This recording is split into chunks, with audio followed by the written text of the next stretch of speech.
Hey guys, it's me, Lawrence Presman. It's the presidential NFL address. That's not technically correct. I always mess it up, Matt. It's the NFL presidential address. Ralph Michaels with us, Matt Joseph, and well, let's start with a recap of what went down last week. And we'll start with you, Ralph, as I think offhand, you had a perfect week. Yeah, I did. And, on the show, Matt and I agreed with the teasers of the two NFC East teams, both Buffalo and New England winning. So a good show. The one thing I took out of it was this, Prez. In college football, it's only been a 20% play betting on brand new head coaches. Week one with the COVID, with no off-season camps, with less prep time, with no preseason games, the three rookie head coaches, Cleveland, Carolina, and the New York Giants, go 0-3 straight up, 0-3 ATS. Yeah. Well, that's why I watch this show, Ralph, because you and Matt rock. Matt, how did you do last week?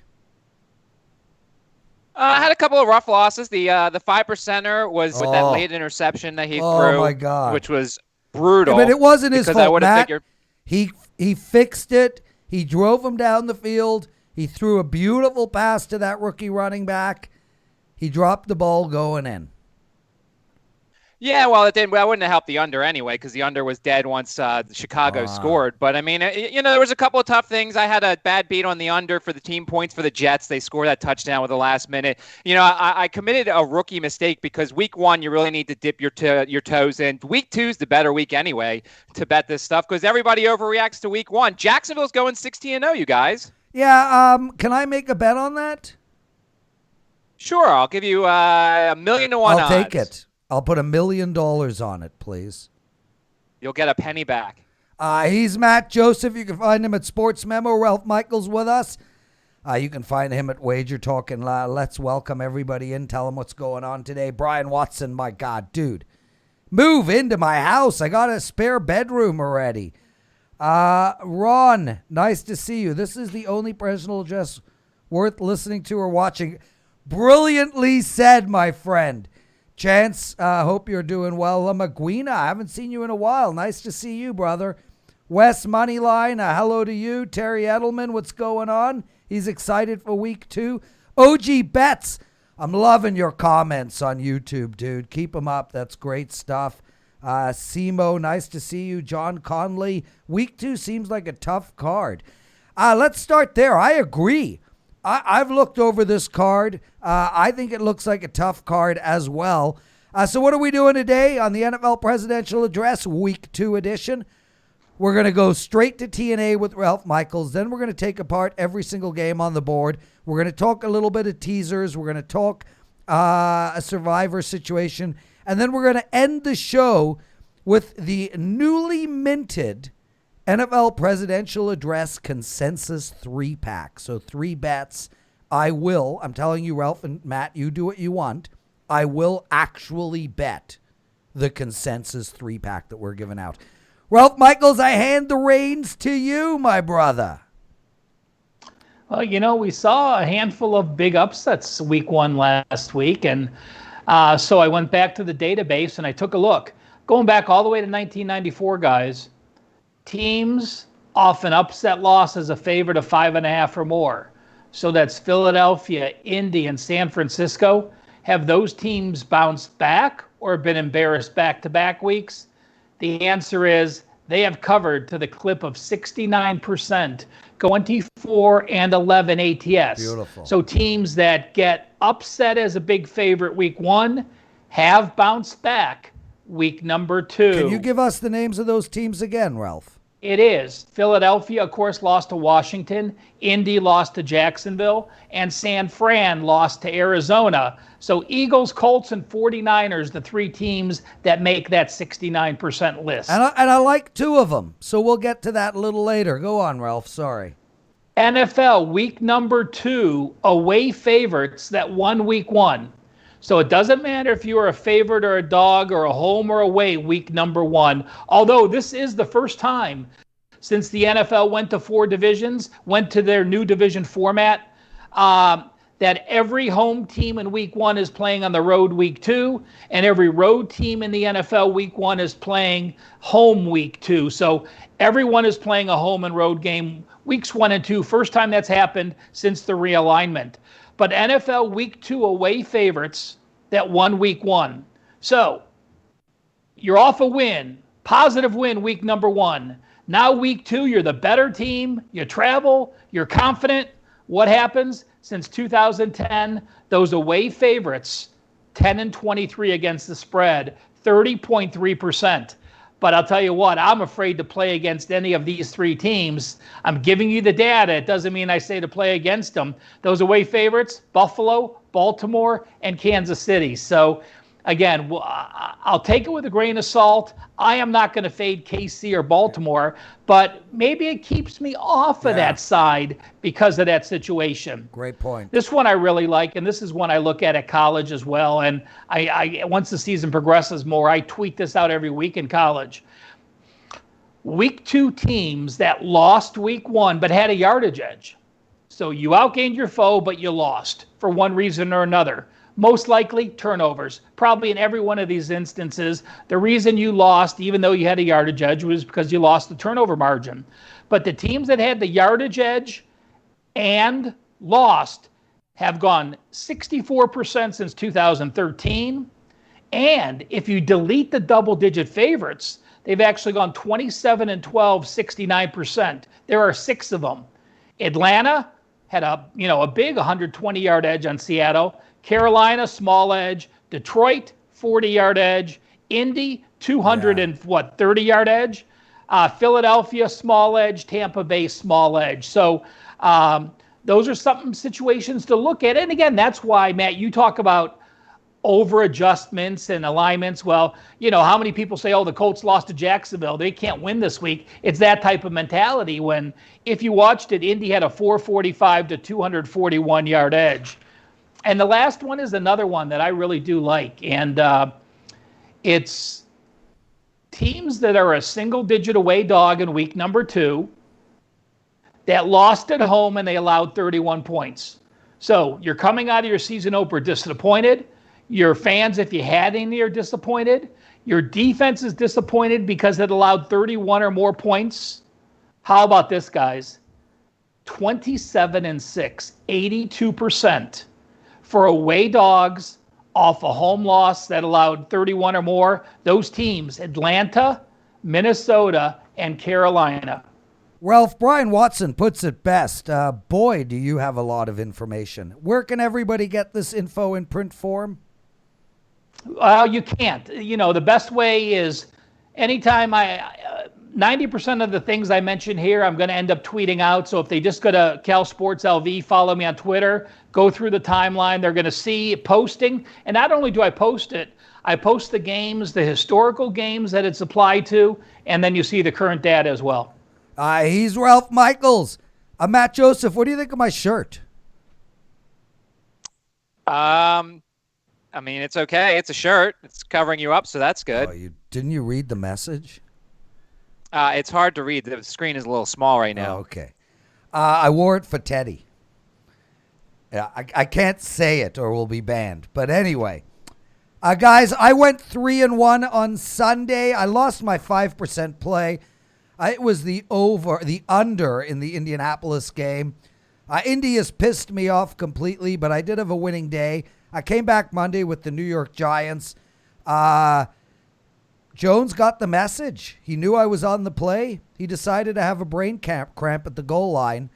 That didn't go well, but I ended up with a winning week 1, which is a hell of a lot better start than week 1 of last year. So I'm going to love it. Terry Edelman, based on your last name, I knew you would appreciate the shirt. Thank you, my brother. Okay, boys, let's get into it. Cleveland hosting Cincinnati, and I'll tell you right off the bat, I was impressed with Cincinnati's defense. I was impressed as hell with Joe Burrow's poise. I thought he did a spectacular job as a rookie. Marched them down the field for a game-winning drive. A little push-off at the end there prevented them from getting the win. And now they find themselves, It was -5.5 earlier this morning with some money coming in on Cincinnati, but now we've got 6s across the board with a 43.5. And Ralph, I'm going to go to you first. I'm going to tell you flat out, I like Cleveland a lot in this spot, and I like the under a lot in this spot as well. You know, Cleveland's defense played much better than the score showed against Baltimore last week. A couple of stupid interceptions, wrong side of the field, short fields. And Cleveland's offense couldn't get going at all. And we saw a decent Cincinnati defense, especially considering Matt Joseph thinks Tyrod Taylor's a god. So that just makes that Cincinnati performance even greater. I say that reeking of sarcasm. Ralph, I'm on the under, and I'm on Cleveland. What do you like? I thought I would be on Cleveland, Prez, because you're looking at a Cincinnati team, which they didn't have any film on Burrow because there were no preseason games. We didn't know what the offense was going to do. Now you have a rookie quarterback who's going from college to the pros to playing your first game to playing your first road game against your division foe on a short week. To me, that's an automatic play. But I am going to just, the Browns are learning a new system, and they weren't crisp in it. And they talked about how they need to get the ball to OBJ more. And I am not going to play on a new head coach. All three of them, Carolina, the Giants, or Cleveland, until they prove their systems are in place and they can win a game. So, yes, I certainly lean the Cleveland side. It makes sense playing against a rookie quarterback making his first road start on a short week in prime time against a division foe. But I'm not going to get there because I don't trust the Browns in that offense to be able to score and extend the lead to cover that spread. Matt, what do you think? Wait a second. You guys want me to back Cleveland? You know how much I despise Cleveland. I enjoyed that in week 1. Sorry, Wait a minute. Ralph. I mean, I know. Wait a minute. I know you're Clarification. Do you despise the team, the city, or both? The Browns. Okay. Just the Browns. Baker Mayfield mostly because he has more commercials than Patrick Mahomes and doesn't deserve half of them. Well, why would you begrudge him that? Way to go, Baker. Well, I'm begrudging the companies that use him. I mean, come on now. There's got to be somebody better. Let's ban all companies that use Baker Mayfield as a spokesperson.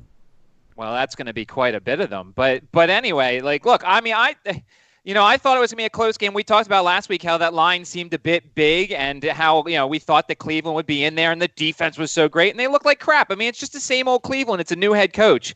And it's one of these things where I need to see Baker Mayfield do it. I need to see this chemistry he has with Odell Beckham. Meanwhile, people are running around going off of a Mike Francesa tweet. That guy hasn't made sense in years that they want to trade Odell Beckham. I mean, that's not – like I saw Pro Football Focus tweet that and they're like, oh, Mike Francesa's report. Francesa knows nothing.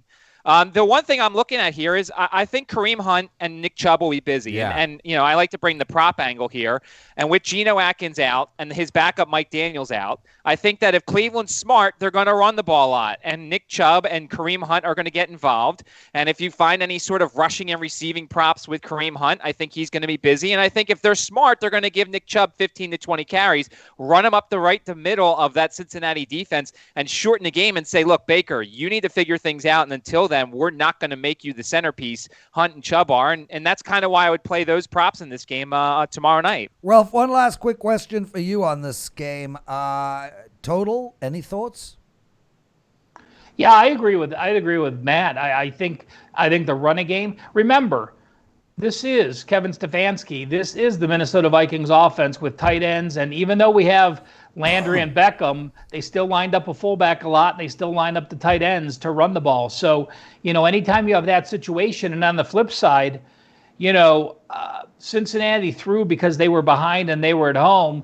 The Browns are going to have 6,000 fans, so it's not going to be crazy crowd noise. But at least you won't be able to hear a pin drop, which I think will affect Burrow some on the road.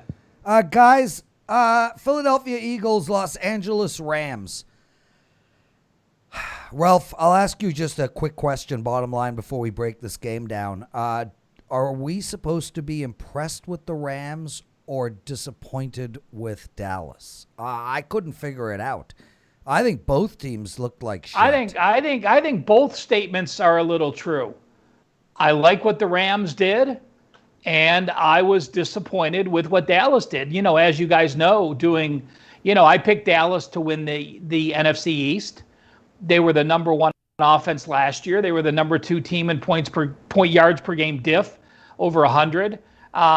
New coach, brain fart. I don't know. I guess he was probably waiting for the owner to call him, and the phone never rang. So they just ran a play instead of kicking a field goal because you're Jerry Jones's puppet down in Dallas. So if Jerry Jones isn't calling to tell you what to do, maybe he didn't make the play. But I actually both, Prez. Yeah. Rams, I was impressed. Dallas, I was unimpressed. Even the opposite. To be fair, the Rams did have a nice offensive game. It was good play calling. They really managed the game well. They managed the pace of the game well. I like the fact that Jared Goff was throwing a lot of short passes. Reminded me a lot of like that Brady offense about 10 years ago where you looked at the drive charts, 90 yards in 17 plays, every play averaging 3.5 yards a play. So it was a pretty good offensive play calling. Yes, Ralph, I see the pen. You look at his stats though, Prez. Jared Goff's yards per attempt were 8.9. That's excellent. That's not a short game at all. Dak Prescott's was 6.8. So there were shorter passes, but he's hitting guys in the right. He's hitting guys in the right position to be able to get yards after catch. There's the difference. It's not everything's coming back to me catching a 5-yard and the guy's sliding down. It's being able to hit the guy in sync where he can advance and get yards after the catch. Okay, well, here's my bottom line take. And, Matt, I'll go to you first and then Ralph. I like the Eagles. I think, and then Ralph's going to probably come up with some stats about what they are off of a loss, et cetera, et cetera. I think we saw this a lot last year. The Eagles are so inconsistent. Great first half, shitty second half, really good one game, really bad the next. I think they're coming home. I think they know this division is there for the taking. I think they're going to get the job done. I like the fact that we have a pick'em situation here. And I also like under the total. I think that Rams defense is really good. I mean, Rams defense, sorry. Well, and the Eagles defense, too. Like, if you think about it, the Eagles defense played okay in the loss to Washington. They just got stuck with a lot of short fields.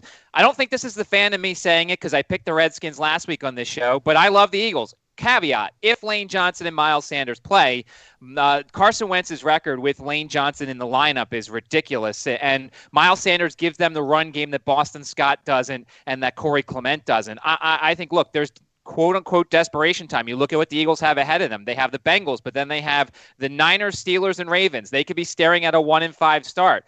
Darius Slay made a huge difference. He followed Terry McLaurin, which is what they usually don't do. They don't play man-to-man defense, and I think he follows Robert Woods. I think Nikhil Roby-Coleman, who's very familiar with the Rams, will probably follow Cooper Kupp quite a bit because I think Kupp will line up in the slot. I think that this Eagles team, this is one of those perfect situations where everybody's buying the Rams because the Rams last week beat the public team in Dallas, but they were home. They opened up their new stadium. The Cowboys are probably slightly overrated, and now they're flying east for a 1 o'clock game, by the way. So it's an early body clock game. I think everything lines up for the Eagles here. I don't think this is the fan of me, but the caveat is I want to make sure Lane Johnson and Miles Sanders are both in because they make a huge difference in this matchup. Great take, Matt. Ralph? Man, I'm going to ask you a question because I didn't watch the Eagles game. What's with Deshaun Jackson? 2 catches on 7 targets. How does he miss Deshaun Jackson 5 times? Well, they also had him on a pitch count, too, which everybody thought was really odd. He only played like 50% of the snaps. I mean, Wentz didn't have a lot of time. He got this jittery, and as he opened up, it was so good the first couple of drives, and then he started getting hit, and he got jittery. He missed him. It was not good. And look, the Eagles' offense looked pretty bad, but that chemistry is going to be there. Jackson didn't practice today, but it was just a rest day, so he should be fine. He's going to see more snaps, so hopefully that connection's better on Sunday. Well, you're looking at you get sacked eight times against Washington, obviously. The Rams D-line has potential. They had 3 sacks against Dallas. I agree. I'm going to pass on the side. I do like the under in this game. And, it is clearly a must-win, but I think there is an overreaction from the Rams.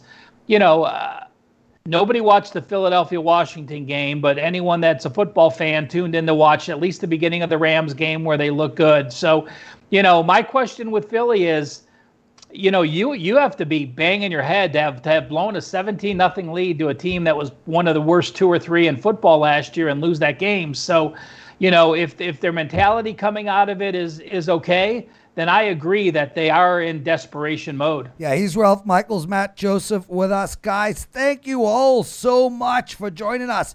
124 of you watching right now, only 23 likes. Let's go, boys. Hit that like button. Simo, teasing the NFL. Birdie, J702, Brett. I agree, by the way, Brett. Donald will have a big day. Philly's O-line is troubling, to say the least. Brandon Newman, let's go. Hit that like button. Come on. Nah, scrap. Let's go. Jose, John, Terry. Ralph, what is the promo we're giving out for this week? I said it completely wrong on Wager Talk today. It's pick your package. So if you go to Wager Talk, on the very top toolbar, there's pick your team. And it's so unused, and I don't know why. So if you go and pick your team, a normal week for a week for one person is $119. If you buy a second capper, you're getting that capper at a discounted price. If you're buying a third capper, it means you're only paying $79 for each of those cappers. And the same thing applies for the month.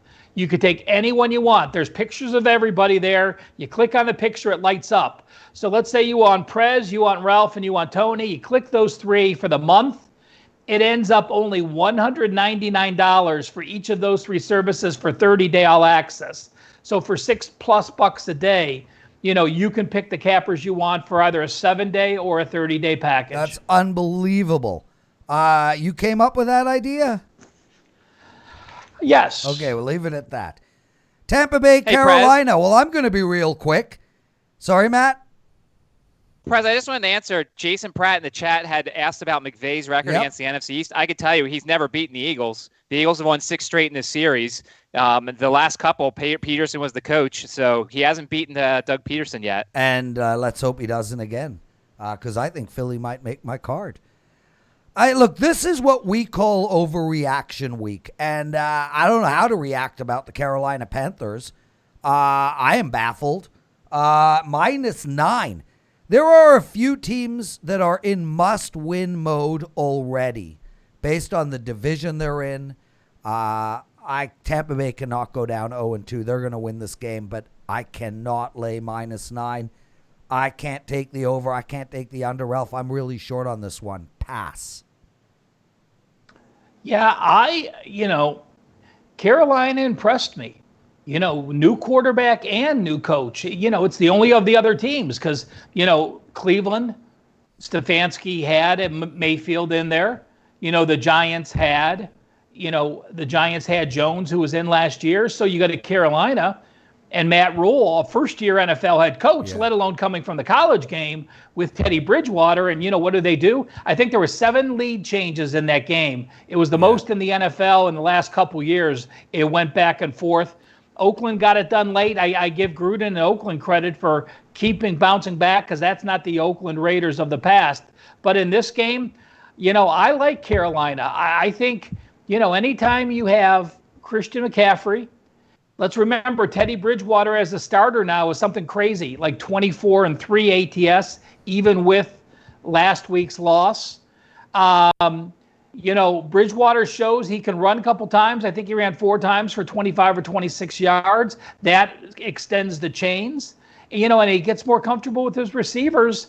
I think they're a team that can run the ball enough. 30 rushes last time. McCaffrey at 23. You're going to see McCaffrey numbers pump up to 25 or 27.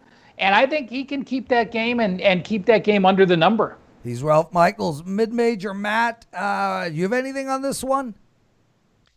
Yeah, I think I'm playing either the Buccaneers first quarter or first half and playing off a potential residue from game 1 for a young team in Carolina who lost a tough game. Look, we talked about on the show, I loved Carolina. I just couldn't get there. I was hoping for a 3.5. It never came. And then, 4th and 1, I'm not doing a fullback dive with Christian McCaffrey as my running back in the backfield. They run Alex Arma, and that was the biggest call when you've got Joe Brady. And I think Joe Brady's going to do good things there. I just think the Buccaneers coming home, a young team off a tough loss. I think that a early explosion, maybe a quick 7-0, 10-0 lead. You get that first quarter, that first half. By the way, on his weekly radio show, Bruce Arians talked about that he was not happy with how they handled Mike Evans. They're going to move him around the formation more. He also said he feels bad anytime he gets less than 10 targets in a game. I know coaches blow a lot of smoke out there, but I'm potentially looking at the over for Mike Evans in catches or receiving yards because the Panthers had the 9th best cornerback last week, according to Pro Football Focus, and Rasul Douglas, and they had the 97th best cornerback in Troy Pride Jr. So I'm hoping Evans lines up against Pride Jr., and we'll look to the over on his receptions this week. Man, that is such a great call, and I like that first quarter and first half bet. I love the fact that I can learn from you guys. Denver, Pittsburgh. I don't know. Ralph? It's Steelers for me. Big Ben would have liked to take a hit in preseason to not have to wait till the NFL a regular season game 1 to get hit. You saw the rust off them. You saw the improvement off them. I look at Pittsburgh and I have them. They were one of the teams that had the playoffs with me, and I had them just above Cleveland. I think Benny Snell is going to fit in for Connor. Having 113 yards rushing on the road against the Giants is a very positive. And Denver, you now have a situation. Everyone was so high on Denver because of what Locke did the last 4 games of the year last year. But, now you have this young quarterback playing a playoff caliber team on a short week. So to me, yes, both teams played Monday night, but Pittsburgh traveling from New York and being at home is much different than playing Denver in the late game for me and traveling. So I like Pittsburgh here. I don't know if they're going to make my card because, I don't know how much Pittsburgh's going to extend it. But Pittsburgh's a team that, when I'm looking at them, we are going to revisit Pittsburgh for sure because they will be, I can tell you this, on my teaser package. Matt Joseph. Well, I'll tell you this. I don't think there's a happier person on the planet than Juju Smith-Schuster now that Big Ben's back because clearly the chemistry the two of them have is really good. And you saw last year, when he had a bunch of slop throwing him the ball, he just wasn't very effective. Combine that with A.J. Boye out, who for a couple of weeks after he got hurt in that Monday game, I'm looking to load up on Juju Smith-Schuster props. The one concern for Pittsburgh is the offensive line. Zach Banner out for the season. Wisniewski goes down with the injury. David DeCastro already out with the pec injury. And Denver's front line played okay without Von Miller. Bradley Chubb's going to get more snaps because they were easing him into the season. So much like Ralph, I don't think the Steelers will make my card, but they'll probably make my teaser for today. Yeah, that makes sense on the teaser play. I couldn't agree with you more. I got nothing, guys. Dallas, Atlanta. Before we get into that, I want to make mention, guys, Teddy covers, myself and Ralph Michaels do a show every single day from 12 to 1 p.m. Eastern, Monday to Friday. It's called Wager Talk Today. Ralph, I think the show is spectacular. We have a handicapper on in the opening segment, take apart 3 games. Then we have normally a bookmaker on where we find out about where the money is being bet, learn a little bit about the other side of the fence, and then you're on every day to talk angles and trends. Plus, Teddy gives out a big game breakdown. Dude, I think the show's awesome. Yeah, I agree. For those that haven't watched you and Teddy, there's plenty of banter back and forth to be entertained. And it's, you're getting some football knowledge. This is more hardcore. Yeah. We may throw in a joke or two, but we're talking sports for the 95% of the time. You're getting 60% sports and 40% back and forth banter. So I tell you what, the hour goes by extremely quick. So to me, that's the true test of if it's enjoyable or not, where boom, all of a sudden I'm watching the show and then, Joe's saying, okay, Ralph, you're up next. You're ready. And it's like my time. So to me, that's the testament how well the show is done. And I do want to tell everybody, Teddy and I love each other. He's actually one of my best friends in real life. I'll make this one quick. Atlanta versus Dallas. Man, I gave Mike McCarthy the Kanye West Award on Monday. We do that on Wager Talk today for stupidity. Welcome back, Mike. It seems you haven't missed a beat. Still as stupid as you were in Green Bay. No chance I can lay points with Dallas. And Atlanta, and you spoke about this at the top, they out-yardaged Seattle, a couple of brain farts as well. I'm taking the points here, Ralph. There's a chance Atlanta can make my card. I like Atlanta here. I can't touch 52.5. I don't know what to make of this Dallas offense. Well, last I heard, Dallas was going to allow up to 20,000 fans. So that's going to put Matt Ryan in an entire different situation. And the other thing you have to look at is, for most of the second half, Matt Ryan was playing down 2 scores against a semi-prevent defense. So don't look at Matt Ryan and say, wow, 434 yards, the guy is awesome. Well, if they're going to let you catch 8-yard passes and that's all he's throwing, they only rushed for 72 yards. And they were behind. And they were playing from behind. Yeah, and they were behind multiple touchdowns. So, again, take that with a grain of salt. But even with that said, Atlanta is a team that I had up as many in my plus minuses from anyone last year. Gurley got his feet wet, 14 carries for 56 yards. You had Julio Jones and Ridley, 150, 137. Each had 9 receptions. Each had 12 targets. Can they move the ball against Dallas? I think so. Dallas allowing 422 yards to the Rams. I think the Falcons' offense is better than the Rams. And I'm not going to lay points with Dallas. So there's only one way I'm going.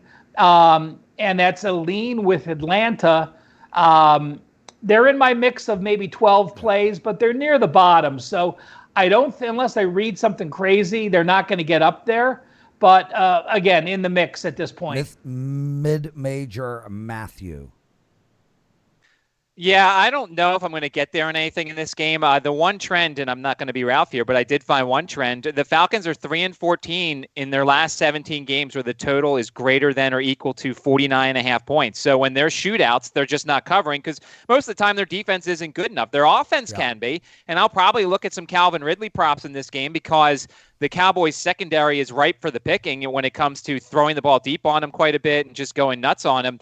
I do want to see the status of Jordan Lewis. He is a guy that's pretty big for that cornerback group. They lost some pieces, Blake Jarwin, Leighton Vander Esch, Cam Irving. There's some big losses for the Cowboys. And their defensive line, the much ballyhooed defense, Smith played well. Where was everybody else? I did find this interesting. Raheem Morris spoke today, and he took responsibility for the defensive game plan, basically saying they didn't take the Seattle pass attack as seriously as they should have, and that they didn't disguise their coverages very well. Well, I hope they take the Dallas passing attack more seriously this week because, you can go in and try and stop Zeke, but Dak is going to beat you. So I can't back the Falcons on the road. I certainly can't back the Cowboys, so I'll probably pass in this situation.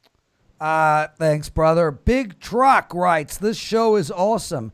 Dude, that means so much to us. Like, it really does. I mean, we put so much effort into providing you guys with great content. And Wager Talk today, I mean, we have stepped up. Ralph, it's really crazy. I mean, what are we doing? 4 or 5 hours a day of live content with the weekend shows, more weekend shows coming. Our writing, we've got game day breakdown videos on every game. Kudos to the entire team. Joe, Johnny, Chris, James, all our customer service staff. Without you guys, this ain't gonna happen. San Fran, New York. Oh, man, again, I mean, I can't take San Fran -7, and I certainly can't take the New York Jets. 42.5. I'm going to the under here. I'm likely not going to bet it, but that's the only thing I can see in this game, Ralph. I agree with you. I am not going to take any part of the San Francisco 49ers and a number 3 center. And with what they can do. Jimmy G, 57% against the Arizona defense. Now he goes on the road across country. The problem is, Le'Veon Bell was what? He was under 3 yards. He was under 3.5 yards per carry last year. So, him being gone is not the wow, but, I can't lay my hat on Frank Gore either, So, do they bring someone in? That'll be a question for you, Matt, when they get to you. But 52 yards rushing, 3.5 yards per carry against the Bills. I could only go one way, and that's the under. It'll be in the mix for me, but anytime I match two teams that have bad offenses and it's the only way to go, I never have much success with those unders. So that's one of those things when I'm handicapping that I always pay attention to. So I'll throw it to you, Matt, and let you give the audience something decisive on this game. Well, I think I agree somewhat with the panel here in that the only way I would play it is under 42.5. I may look at the under for the Jets team total again. You look at the 49ers, Deebo Samuel's out. George Kittle is not going to practice this week, but they still feel comfortable enough to put him in on Sunday if they need to. Raheem Mostert had a good game last week, but this 49ers offense isn't built to be explosive at all. I'm looking forward to Brandon Ayuk if he comes back. They signed Mohamed Sanu this week, but how much can he know of the playbook? And then on the Jets side, they did sign Kalen Ballage, the former Miami Dolphins running back, but he's not great either. I don't trust this Jets offense. Mekhi Becton's already banged up. He had a good rookie debut at tackle for the Jets. So I don't see how New York's going to score. The only hope here is that they slow down San Francisco and they have some of these time-consuming drives. I do think that I'm going to either take the Jets or the Giants because the 49ers are spending their next 2 weeks in New York. I don't know if they've said yet if they're staying in New York these 2 weeks, but if they somehow stay, I think one of these two teams is going to get them or cover against them. I don't think I could take the Jets, so the under 42.5 is probably the only way I'm going here. Yes, sir. I will finish that statement, Matt, because I did read that. They, of course, are playing the Jets and Giants. They're the third team to play in the same stadium back-to-back games in the last couple years. They are staying at the Greenbrier Resort in West Virginia. So I know, looking like when Hawaii used to travel on back-to-back games and when the 49ers did it and stayed in Youngstown last time, they have been positive bonding trips that second game. These guys don't have to worry about their family, their kids. They are spending 1 week entirely on football. So I am a believer that I give an extra check mark to those teams playing in the second of back-to-backs when they have that bonding week in between. Miami playing Buffalo. And by the way, Ralph, that was great stuff, man. I can't believe how good you guys are. It's just such a pleasure to do the show with you two. Miami, Buffalo, and here's my real take on this game. Look, I think Buffalo is a really good team. I think they're a playoff contender. I think they have a shot, man. They got Baltimore and Kansas City to get to the Super Bowl, but I think this Buffalo team is stout defensively. I think Josh Allen is a superstar in the making. I really like them. With that said, I can't bet on or against Miami. Ryan Fitzpatrick could go out there and throw five interceptions or 5 touchdowns, and he doesn't let us know ahead of time what he's going to do. The inconsistency of him and that offense worries me. I would lean on Buffalo here, but I'm going right back to the under again, Ralph. 41 points. I think Miami's going to struggle to score more than 17. Well, if Miami's scoring 17, I don't think you want any part of the under. I think Miami's going to put up 10. Okay, yeah, I was going to say, because if Miami's scoring 17, I think Buffalo can score 28 to 30. You look at Buffalo, I was very impressed. Josh Allen finally threw the ball downfield, 33 of 46. And don't forget, Allen fumbled twice, or they would have scored in the 40s. He cost them a couple touchdowns in that game. I'm a Buffalo fan. I am not going to back Miami. There's teams that New England has historically done poor in Miami. Now, I will say this, and I don't have this stat, and I apologize, and it was a Mark Lawrence stat that Miami at home has been like a 7% ATS play in September. And the reason is when they reconfigured Hard Rock Stadium, Miami is in the shade, and the opposing team is in the sun the entire games in September. So they are just getting pounded with the heat and humidity, and it really does wear people out the second half. So perhaps if you want Buffalo, play them first half and not for the full game, because it is something that made sense to me when you're looking at those numbers, because Miami's been a very bad team. But again, hats off when they were changing the stadium configurations, they had that thought in mind of putting the opposition in the sun. Matt? All right, I'll go out on the island. If I play anything, I'm playing the Dolphins this game. I am throwing everything out that Buffalo did against the Jets. Yeah, the offense looked good, but it's the Jets, and they should have had more points, but Josh Allen fumbles. Once again, it's the Jets. Yeah, the Bills' defense is good, but it's the Jets. I mean, the Dolphins, they did pretty well against New England in certain areas. Look, they had no idea what the offense was going to look like with Cam Newton, and of course, the option that they used, and we'll get into more with when the New England part comes up, but I don't fault the Dolphins for being flummoxed by what New England's going to do with a new quarterback and somewhat of a new system with however many times they ran the ball with Cam Newton. You look, Byron Jones is a huge addition. And as soon as I figure out if he's covering Diggs or if he's covering John Brown, I'm taking the under in their props, because Byron Jones has allowed just 6 touchdowns and 7.16 yards per target on 137 targets the last 2 seasons. I mean, he is a lockdown corner. And so whoever they put him on, and I'm assuming he's going to lock on to that guy. I'm looking at the under. By the way, Tremaine Edmonds, Matt Milano, both banged up for the Bills in the linebacking core. I can also say Prez, what you said about Fitzpatrick. The right Fitzpatrick, the Dolphins win this game outright. I agree. I'm very worried about the wrong one, but I'll take a shot with, if there's some 6s out there, I would definitely take a shot with Miami +6, and it probably will make my card on Sunday.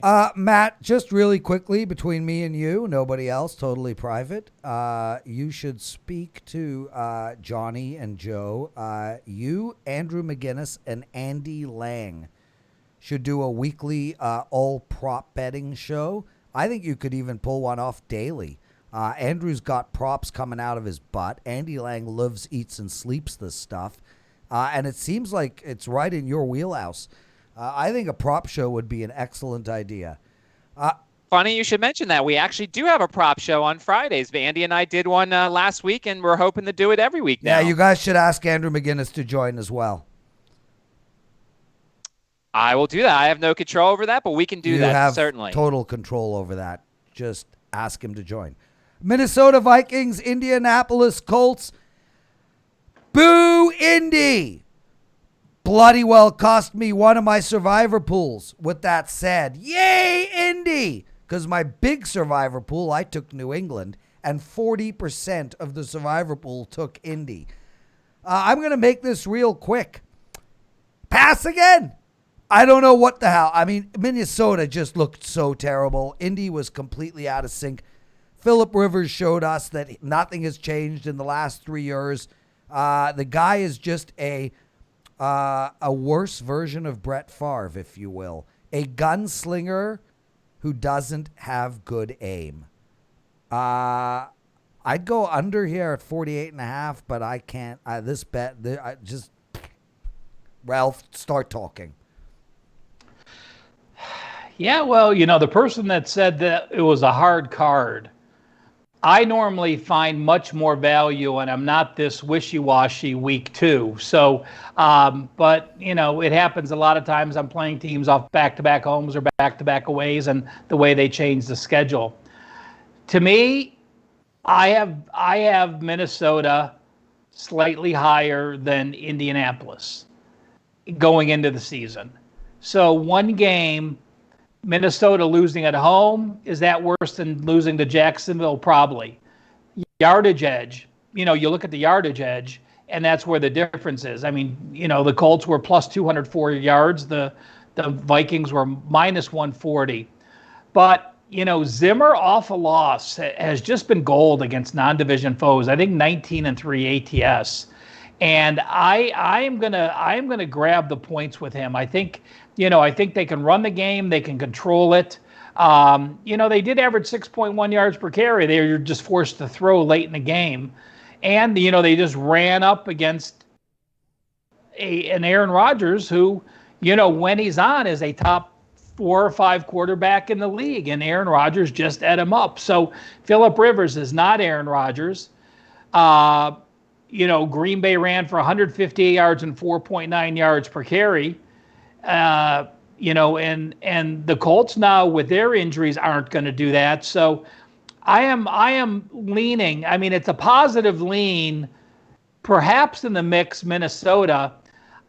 When I talk through the reasons I like Minnesota, there's not enough reasons to talk myself into it. So it's in that gray area for me, but between an opinion and a strong Phillip lean. Rivers isn't Trent Dilfer either. That guy is done.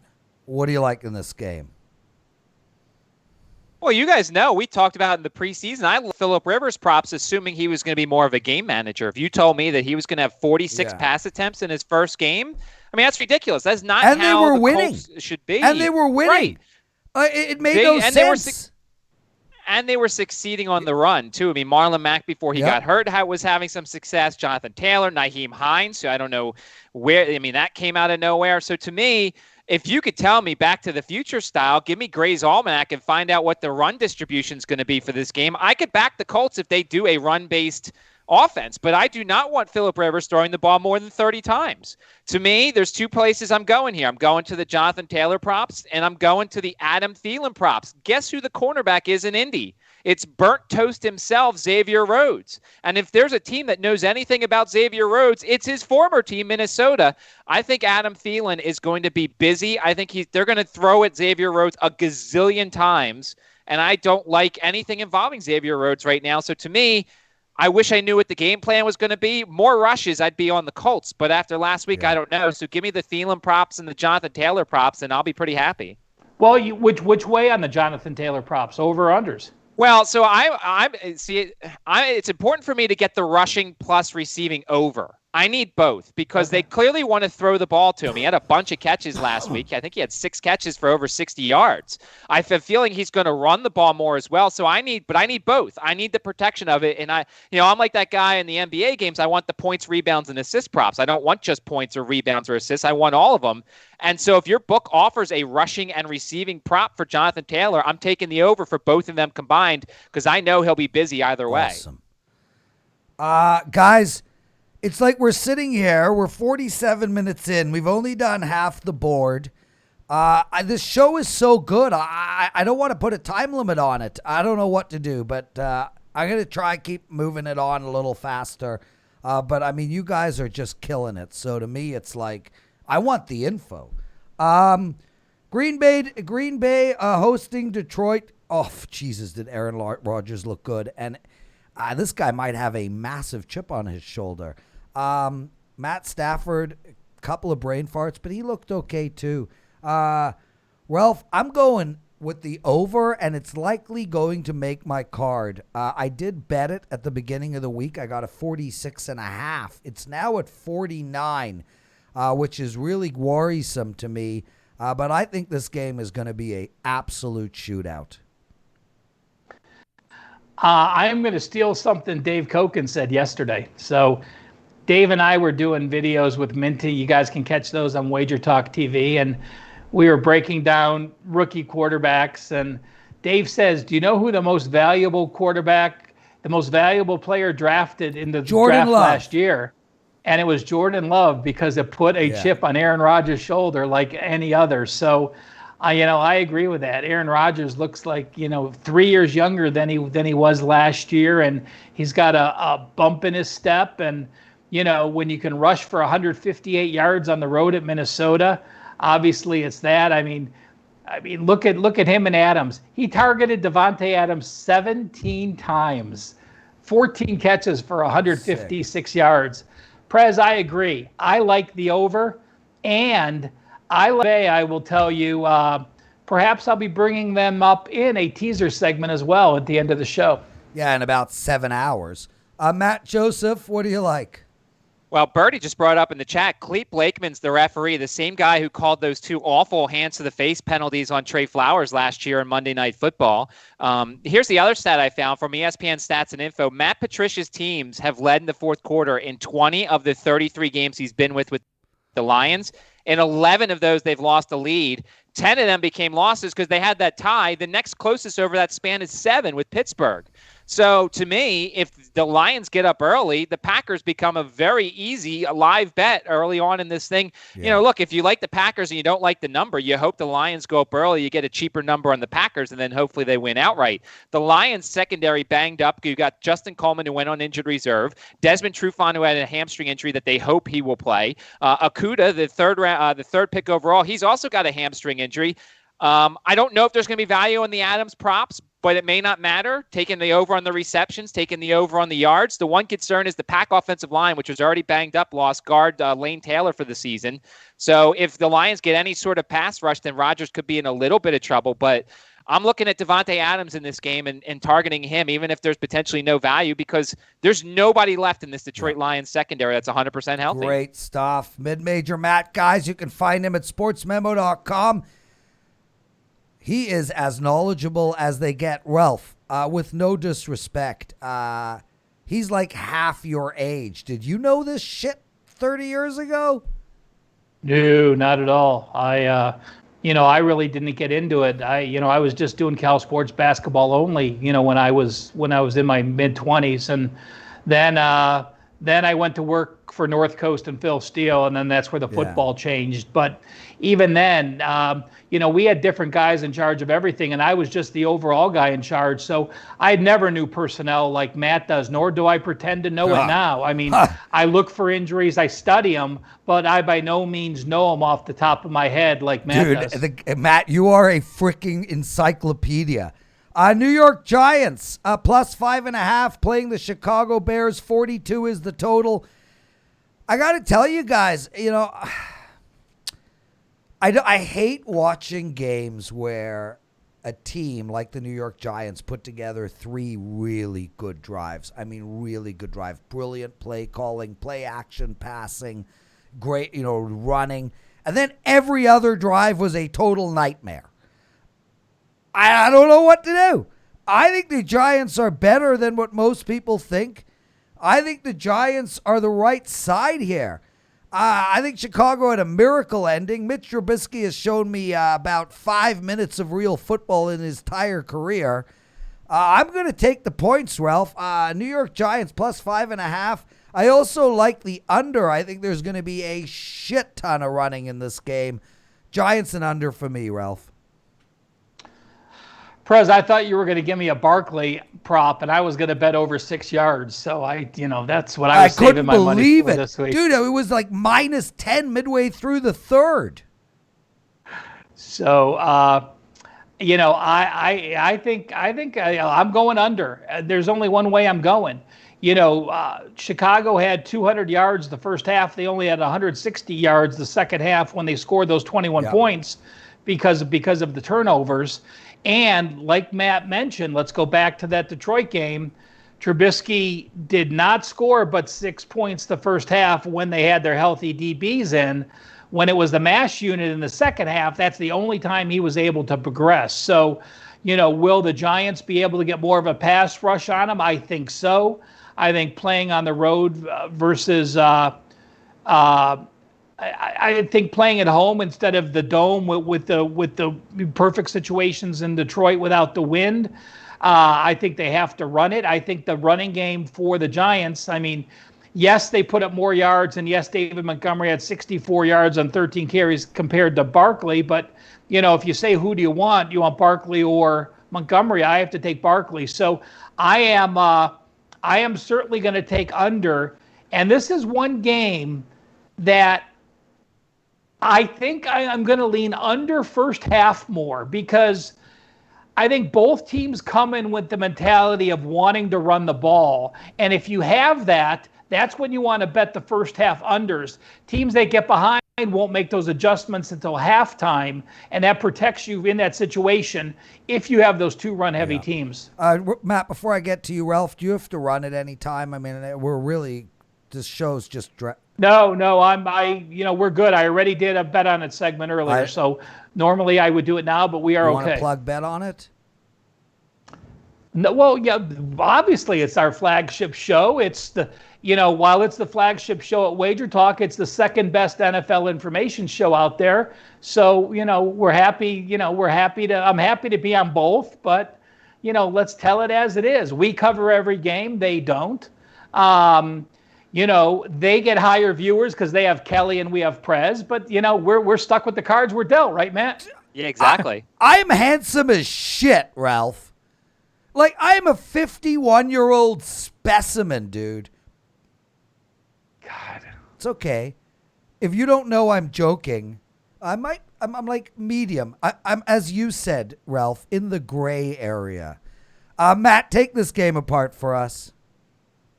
Well, I mean, I'm probably going to pass. I would lean to the Giants too, but I can't trust them, and I'm certainly not going to lay points with Mitch Trubisky. I said it last week. I mean, I was, some of the throws he made were rather impressive, but show me to do it more than once.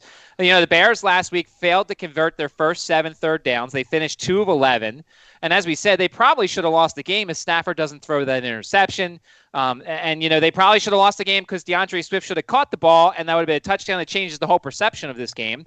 The social media aspect, who knows what's going on with Allen Robinson right now? He deletes all mentions of the Bears. He's unhappy about his contract. Anthony Miller actually had a better game than him last week. And then you've got this whole Saquon Barkley stuff. I mean, I was semi-impressed with the Giants on that 19-play drive, but is Daniel Jones ready to go on the road and win a game like this in Chicago? I do want to see what the status for Robert Quinn is. He makes a big difference for that defense. And if you got a guy like Adrian Peterson, who's 97 years old and still kicking it, running through your defense, of course Saquon Barkley is going to have some success.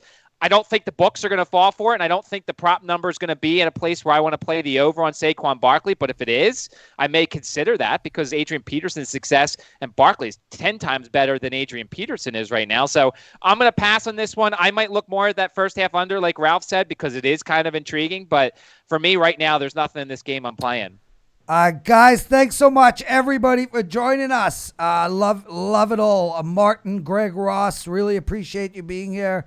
Simon Coolhand, nice to see you. Birdie, like always. Andrew McGinnis, thanks for coming on these shows, dude. Dizzy, some great stuff. Awesome content that you're providing in the chat room.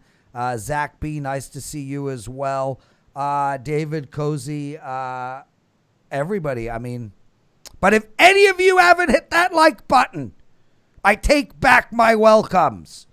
Hit that like button, people. Okay, boys, let's get to the next one. Jacksonville, Tennessee, minus 8.5 at Tennessee, total of 42.5. Look, for whatever anyone wants to say about Indianapolis, Gardner Minshew looked great. Not great, but I mean, this guy's a winner, man. This guy knows how to win. Tennessee is not a team that's going to light up against anybody. I don't know how you can take the points here. I like Jacksonville in this game. Under the total of 42.5 as well. I think all Tennessee games are going to play to the under all year. Some might go over. I mean, obviously they're not going 16-0 to the under, but they definitely play to the under. Indy allowed Jacksonville a lot of room to move. I don't think that's going to happen against Tennessee. Under the total for me in this game, Ralph, and I do like Jacksonville a little. I have no opinion on the total, and I actually like Tennessee. I am not going to get there because I'm not going to lay the 7.5 coming off a short week. Matt, Tuesday, Wednesdays are my crazy media days, so I don't even know. Did they jettison the kicker, or does he get one more shot? No, he's still there right now. It's Steven Gostkowski, so he's still there. Yeah, well, I mean, he's a Hall of Famer, so, I mean, you miss 3 and 1, and, you make the final one, I guess. If you miss the final one, you're probably gone if you go 1-4. But, I just think Tennessee looked so bad relative to Jacksonville looking so good. But let's put it in perspective. Jacksonville had 241 yards. They had 17 first downs. They were sacked 4 times. And, I agree with you that Gardner Minshew is a winner, Prez. And how about this for a stat? We all know Jacksonville was the worst team in football last year. We know Jacksonville was the lowest in everyone's power ratings this year. Gardner Minshew as an NFL starter is 7-6. That is amazing. That he has won more games than he's lost with that squad. With that said, I am going to, again, throw Tennessee in the teaser mix. I do not think Tennessee is going to lose to them. They've dominated this foe. Indianapolis did not have the rush attack that Derrick Henry is going to have back to 100-plus yards last game.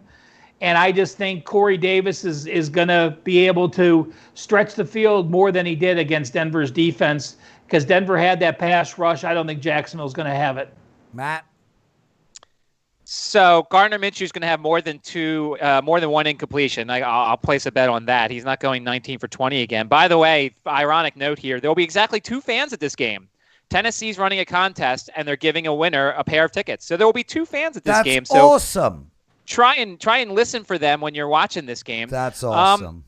This feels like one of those games where Derrick Henry busts a late run to either get you the cover or to get you the over on his rushing props. Jacksonville's rush defense wasn't bad, although if the Colts would have stuck with it, I would have been more interested to see how Jacksonville would have held up. C.J. Henderson, the draft pick out of Florida, was ridiculous at corner. Had a great game, and I'll be interested to see how he does against A.J. Brown. The one other thing we talked about last week, I actually jokingly said this, but James Robinson, the kid out of Illinois State, the undrafted free agent, he touched the ball in 36.2% of their plays. They really like him. Now, Raquel Armistead, who is probably going to be their starter, is still dealing with the COVID stuff. So I'd like to watch and see how much if he gets back into the mix or not ready. But maybe the James Robinson props, maybe people haven't seen James Robinson, and you could get a over on the receiving. If he's going to get the ball that much for an offense like this, now the question is, if this game gets away from them and they start getting blown out, does he start catching the ball, or is it Chris Thompson, who I thought would be more active last week? Because remember, Jay Gruden, Chris Thompson, they were together in Washington, D.C. So it'll be interesting to see how the game flow goes here and how much James Robinson gets the ball in this one. Awesome stuff. Okay, boys. Washington Soccer Club versus the Arizona Cardinals. Arizona -6.5 here. Bookmakers didn't buy into Washington, that's for sure. I think this Arizona team is going to be pretty good. Kyler Murray, we spoke about him last week for MVP. I think that's still in play. A total of 47. I like the under here, and I like Arizona. Ralph? Well, I had to look this up. We have 2 teams that pulled the upset as dogs to 5.5 or more. In the last 32 years of football, this is only the 18th time that's happened where they have met. So once every year and a half, you have 2 dogs that pull the upset that are meeting. And of those 18 times, the home team has gone 9-9, nothing I can share. But I can say this is the first time there's been a home dog. So for Arizona to be a dog against San Francisco, a divisional dog, win that game outright, and now go on the road and be an away favorite, I want no part of it. The last time Arizona was an away favorite was 2017. I think Arizona's the better team, but how many times have I said, you have a young team, they have to learn to win on the road, then they have to learn how to cover on the road, and when you're laying over 6.5 points, I will wait to see that Arizona can do that first before I back them in that role. Maybe I'm the idiot here. Isn't Arizona at home this week? Yes. Arizona is at home, and you're right. I typed in the home dog for the wrong reason. I completely apologize. Because I don't want to mess with the 2 of you guys. I mean, you guys know more than I've. You guys have forgotten more than I ever know. Whatever. Blah blah blah. Wow, I really feel stupid there because I did type in. I knew one of us was going to look stupid.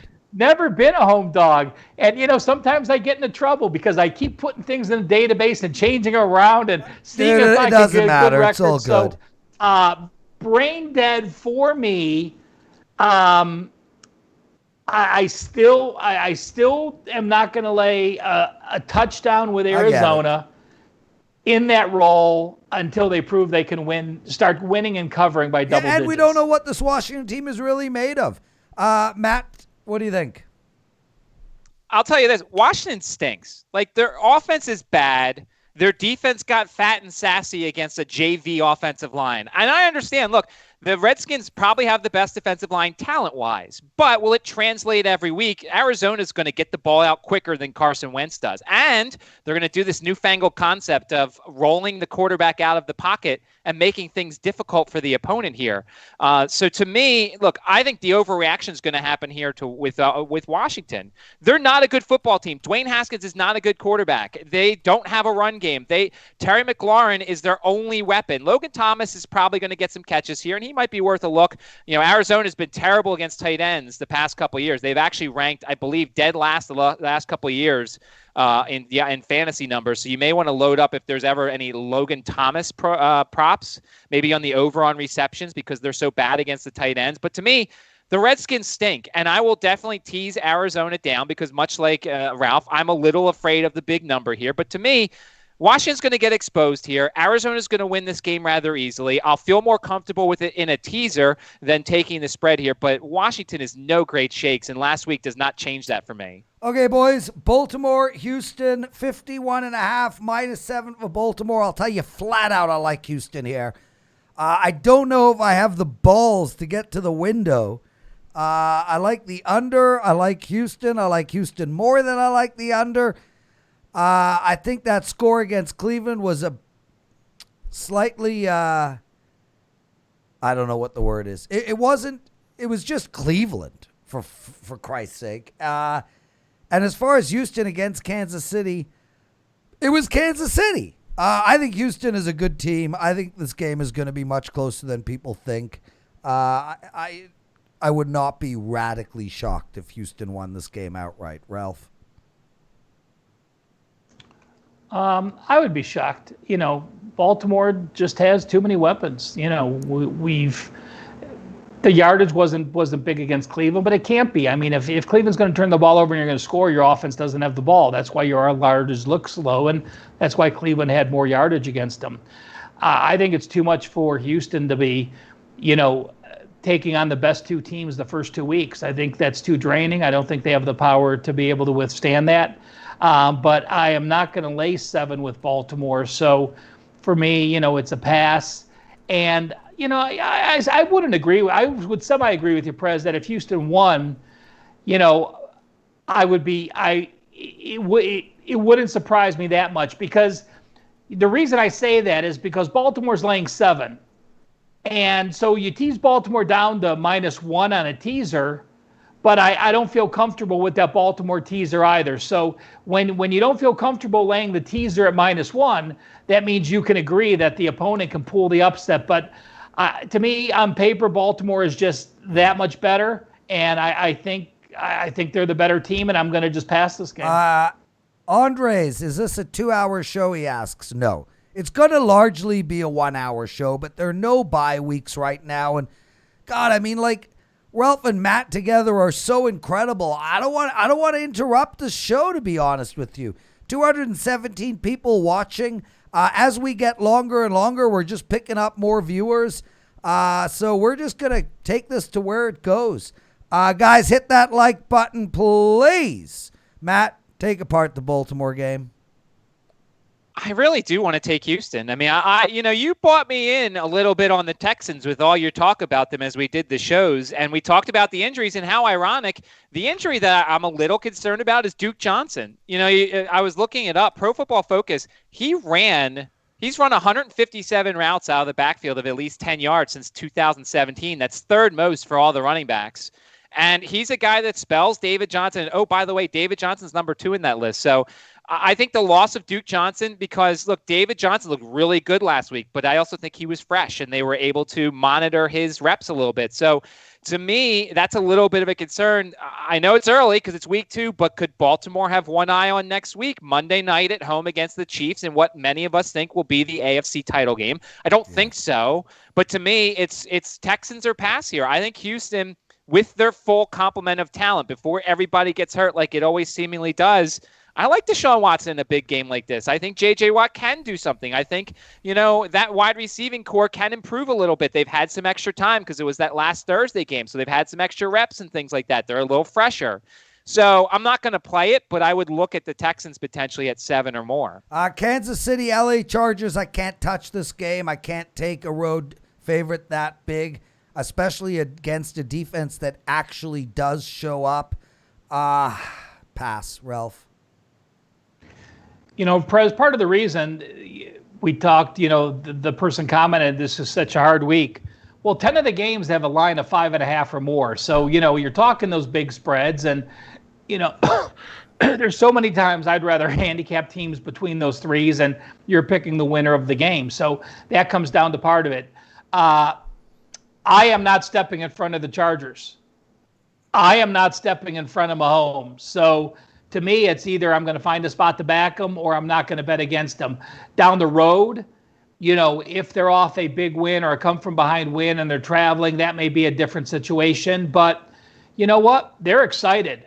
They watched Sunday Night Football. They watched that new stadium. They saw what the Rams in Dallas goes. So do the Chargers get a boost because there's a new stadium? Hell no. I think Mahomes is going to be thrilled to be playing there and put up the best numbers of the new LA stadium. So to me, that's just another reason to bet Kansas City. 10 straight covers dating back to last year. So not going to get in their way. I know. Matt. By the way, I had to correct you from earlier. It's Ty God, not Tyrod the God. It's Ty God. We shorten it, us Tyrod Taylor so fans. Good on week 1. I mean, I'm surprised he doesn't get Offensive Player of the Week. Okay, well, so here's the stat. Tyrod Taylor was only 6 of 13 on passes of 10 yards or more. Impressive. His longest completion was to Mike Williams, which was 37 yards, but it was 32 yards in the air and 5 yards after the catch.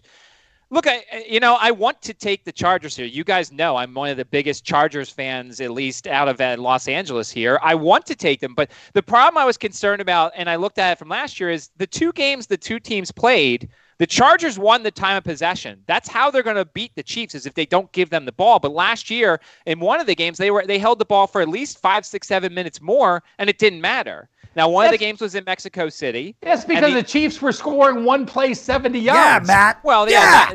That also, you're right. And I would really like Derwin James to be healthy for this game because I like Derwin James in this secondary. I really want to get to the window with the Chargers here. But Ralph's right. I can't get in front of the Chiefs. I just can't. I'd rather kick myself afterwards and say, boy, I should have taken the Chargers instead of taking the Chargers and saying, man, why did I go against the Chiefs? So I'm rooting hard for LA for all my futures and everything, but I can't. I got to pass on this one. Prez, quick lesson for anyone that's new to gambling here. There's a lot of times as a pro gambler, as a capper that does it for a living, as a recreational gambler, if you have plays in the mix, and it's much better to leave a loser off than put a winner on, because that loser you're saving 10%. So just think about that. When you're forcing plays or not playing games for a certain reason. If you leave off a 1-1, that's an extra 10% you save for your bankroll. So Matt, I agree with you. I'd rather kick myself and leave a loser off than stretch and put a winner on and split those 2 games 50-50. Brilliantly said. And Shiloh, no such thing as a lock, except for if you're a lock. Kansas City, LA, we've already done that. New England, Seattle, under 45 for me, flat out. I like Seattle too. I think Seattle's going to be dangerous. It's about time Pete Carroll let the horse out of the barn, so to speak. But this New England team, from a defensive perspective, I think they're going to play stout against everybody. I think they're going to really run. 15 running attempts from Cam last week.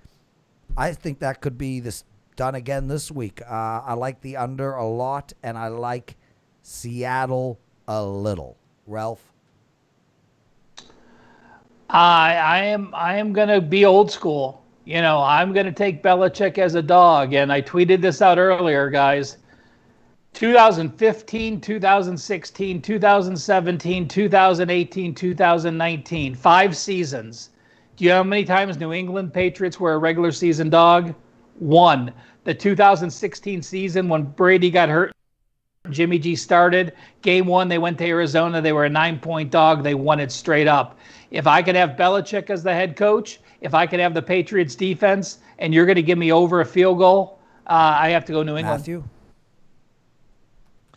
Yeah, I was down on everything, but for 1 week, the mystique was back. I mean, you read the quotes from Josh McDaniels, they're going to alter the game plan from week to week, and they feel like they can with Cam Newton. They saw something obviously in Miami's defense that gave them the opportunity to run the ball with Cam Newton as much as it is. And so they're going to look at this Seattle defense, and they're going to alter some things. And I'll take a room, much like Ralph, with Josh McDaniels and Bill Belichick as my head coaches. A couple of interesting notes I found. Damian Byrd and N'Keal Harry played the most snaps at wide receiver for the Patriots. It wasn't Julian Edelman. It was Byrd, who had 88% of the snaps, and N'Keal Harry, who played 80% of the snaps, which I found interesting. By the way, Pete Carroll is now 8-0 when the opposing quarterback throws for over 400 yards, because Matt Ryan did so last week, and they beat him. I think Russell Wilson, I do like the fact that Seattle opened up the playbook for Russell Wilson. He's been begging for it. He wants to be that dynamic guy for all four quarters instead of just the fourth quarter. But as Ralph said, I can't go against the Patriots in this situation with two of the smartest minds in the game on the road. I understand. And speaking of Pete Carroll, he thinks I'm the coolest 50-year-old around. I think he's the coolest 60-year-old around. I mean, freaking love that guy. I love watching him. I love his excitement. That guy...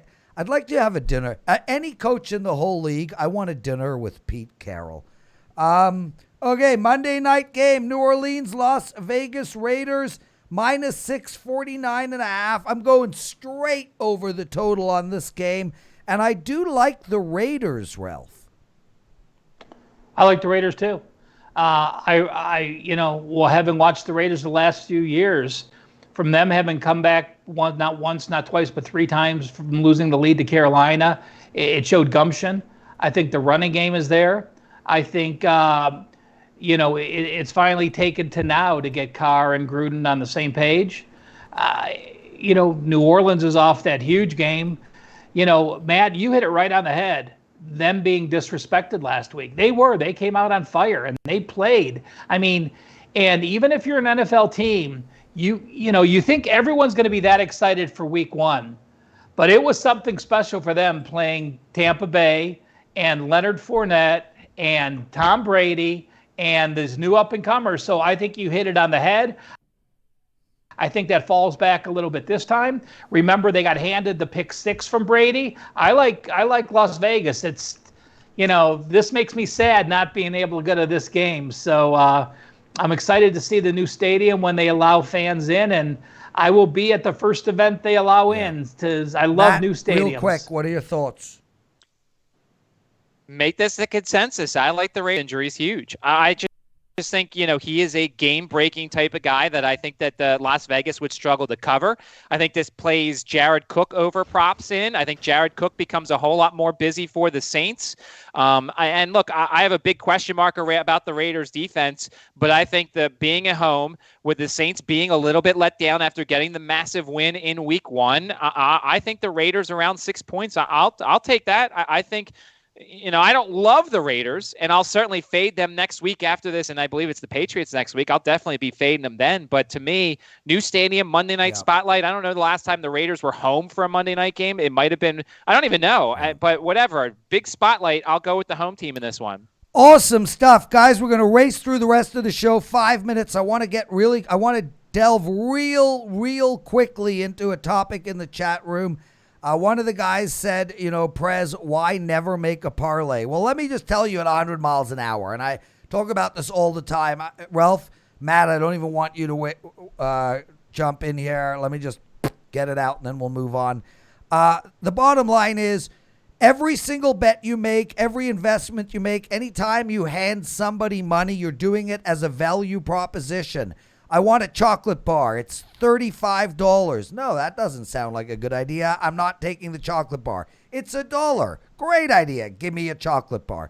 When you're handing money to someone, you're doing it from a value perspective and a mathematical perspective. A 2-team parlay pays 2.6 to 1.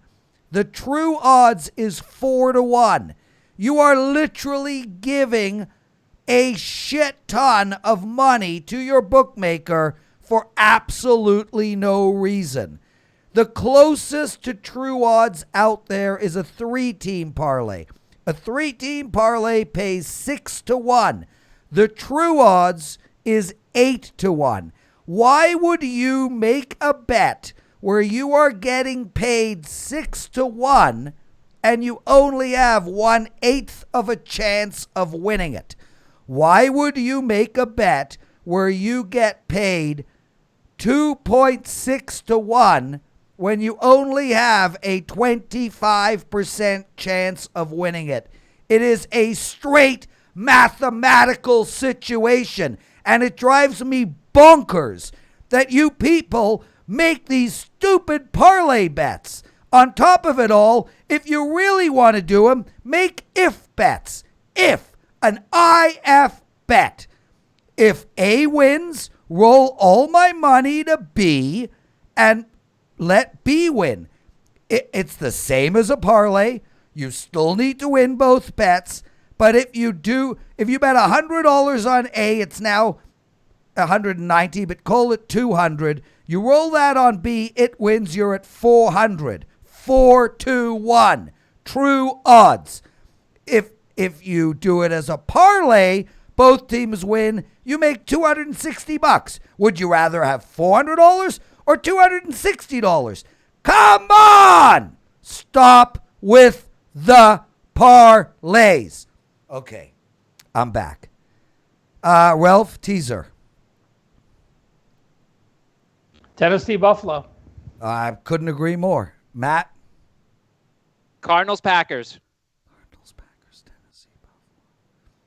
I like all four of them. What about a 4-team 6-pointer? I mean, if you like all four of them, why not? Terry Edelman, I think you disagreed that parlays are dumb. Terry, this is straight fact. The world is round. The sun shines. The sky is blue. Facts are facts. Ralph, you're dying to add in. Go, Ralph, add. Oh, no, I'm not. I'm ready to wrap it up. I was thinking the consensus is. Okay, consensus plays are the Eagles, Jets under, and Raiders. Are we all good with that? Yeah. Yeah, that's fine. Okay, as far as Survivor goes, anybody? I'm likely going to take Tennessee. Anybody have a quick thought? I don't. I'm not in them, and it's all relative on who you took last week and who you took moving forward. I just know that I am much more apt to take a home team like Tennessee off a team that just had an upset win. So I agree with the philosophy.